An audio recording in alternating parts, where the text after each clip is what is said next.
నయనతార ధనుష్ల వివాదం తర్వాత ప్రతి అంశాన్ని లింకప్ చేసేసి ప్రచారం జరుగుతోంది.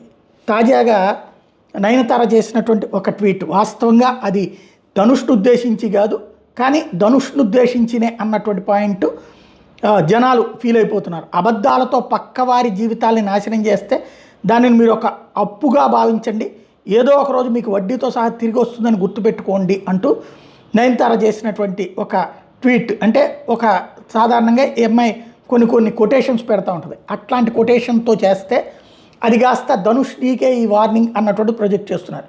ధనుష్ అయితే వెనక్కి తగ్గట్లేదు, ఈ అమ్మాయి వెనక్కి తగ్గట్లేదు. కాబట్టి ఈ వివాదం ముగింపు పలికించేటటువంటి ప్రయత్నం కూడా ఎవరి వల్ల కావట్లేదు తమిళ సినీ రంగంలో.